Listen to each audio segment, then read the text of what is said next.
जय श्री राम।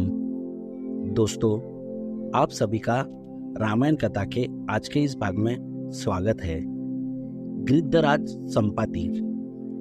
वानरों के आग नूनते ही स्वयं प्रभा ने निमिष मात्र में उन्हें गुफा से बाहर निकालकर कहा, अब तुम अपनी आंखें खोल लो। यह देखो, तुम्हारे समक्ष महासागर लहरा रहा है। तुम्हारा कल्याण हो। इतना कहकर तपस्विनी स्वयं प्रभा अपने स्थान में वापस चली गई। वानरों के समक्ष भयंकर महासागर विशाल लहरों से व्याप्त होकर निरंतर गर्जना कर रहा था। समुद्र तट पर बैठकर वे विचार विमर्श करने लगे। युवराज अंगद निराश होकर बोले, सीता जी की खोज पाने में हम लोग सर्वथा निष्फल रहे हैं। अब हम लौटकर राजा सुग्रीव और रामचंद्र जी को कैसे मुख दिखाएंगे? निष्फल होकर लौटने से तो अच्छा है कि हम यहाँ अपने प्राण त्याग दें। इस पर बुद्धिमान हनुमान जी ने कहा, तारानंदन, तुम युद्ध में अपने पिता के समान ही अत्यंत शक्तिशाली हो। अत्यंत बुद्धिमान होते हुए भी तुम इस तरह से निराशा की बातें कर रहे हो। यह तुम्हें शोभा नहीं देता। इस प्रकार से उनका विचार विमर्श चल ही रहा था कि वहां पर गिद्धराज संपाति आ पहुंचे।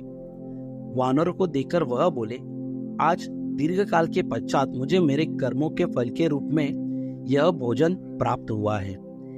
मैं एक एक करके वानरों का भक्षण करता जाऊंगा।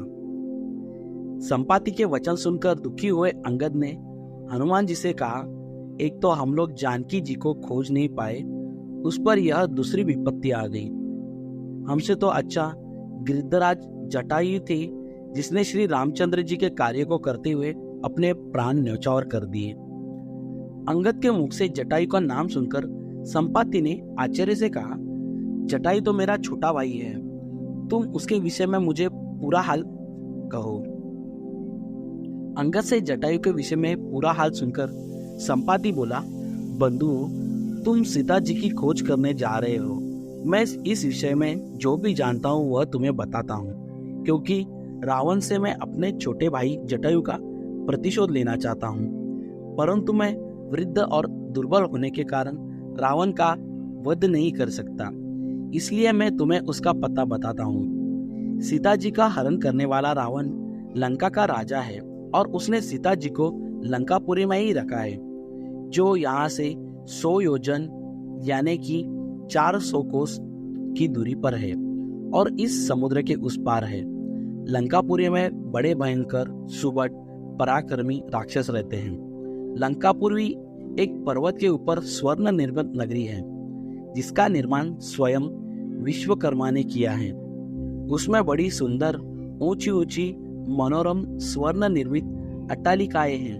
वहीं पर स्वर्ण कोटि से घिरी अशोक वाटिका है, जिसमें रावण ने सीता को राक्षसियों के पैरे में छिपा कर रखा है। इस समुद्र को पार करने का उपाय करो, तभी तुम सीता तक पहुंच सकोगे। यह कहकर वह गिद्ध संपाति मौन हो गए। दोस्तों, इसके आगे की कहानी रामायण कथा के अगले भाग में। धन्यवाद। जय श्री राम।